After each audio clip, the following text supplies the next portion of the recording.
Well, everybody, today's video is a slightly a sad one. It's funny because I just recently made a video about how I wouldn't ever be able to sell the F4i, but I think the time has come. It's taken me a long time to just decide, but I think I finally come to the decision that I'm gonna let it go, and I have someone who's willing to offer me a great price tomorrow. And yeah, I think the bike's amazing. I have no complaints about it at all. It's been such a beast and so reliable. I think my next bike in the crotch rocket sports bike area will be a leader bike for sure. It makes me sad for sure. This bike's been awesome, but I think it's time for it to go to a good home. And I think don't hang on to things forever. Like, if you're wanting something new, don't just like keep getting new things. Like, you can let something go and hopefully it will bring you what you're desiring, because I don't think you really are supposed to have everything. If that makes sense. Anyway, so we're gonna go for a last ride, and yeah, should be good. Don't die on this last ride, Nick. But yeah, I'll miss this bike.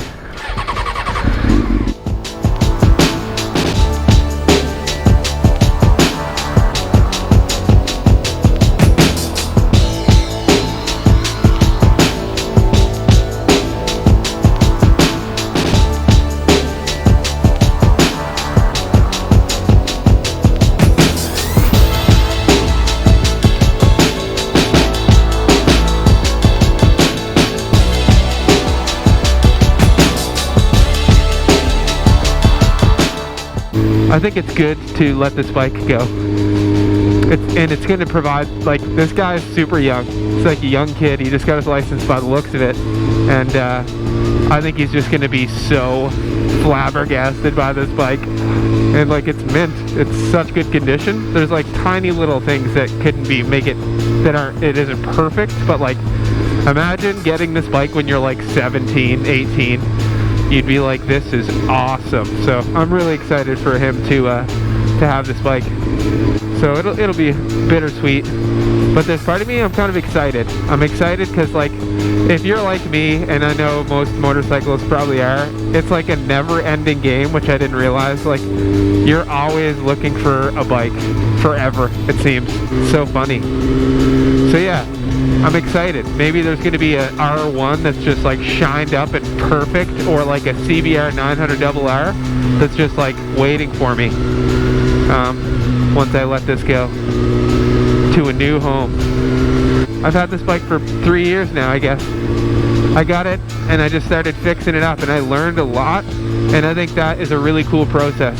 I learned so much about motorcycles from just fixing things on this bike as they broke, and I think that should be what it's all about. You kind of develop a whole new appreciation for your machine when you actually put your time and sweat and effort into it. So I'm confident that I can fix stuff now with the next bike, which is like nice when you're shopping for a bike. You're not like, I need it to be perfect or else I can't drive it. It's like, no, if you know how to wrench and you have relative common sense, think you can make it work. Oh, 4 cylinders just screaming. Best. Let's fucking blast off on this on-ramp. I like that idea. My last blast off. Sounds awesome, Nick. Anyways.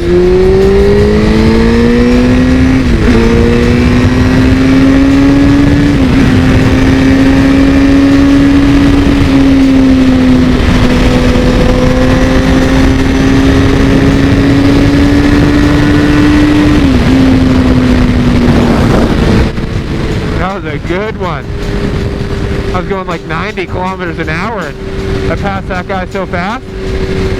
Yeah, this bike is like it's like a banana bike. It's like a mustard bike. Yeah.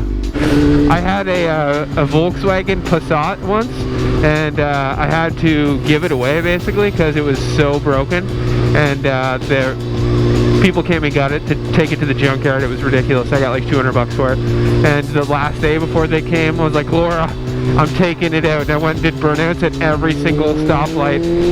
I was like, burnouts.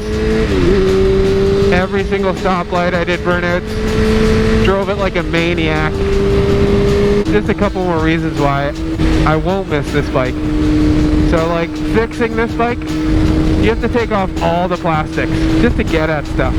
Like spark plugs, you have to take off the gas tank, you have to take out the air filter, take that whole air box apart, all the tubes, the air intake. It's like, it's such a commitment to just do things yourself on sports bikes, at least this like era when they're covered in plastic. And I won't miss that at all. If you're looking for a bike, those are things to consider. When I finally, and you only learn that either from watching a video like this or from like experience. So like after getting my KLR, which is the 4th bike I've gotten, I knew like, hey, the carburetor's right there. I can get at it. Like all these spark plugs right there. It's like all these features, they're directly there to work on. So it like mitigates the amount of hassle to get at stuff like parts on your bike.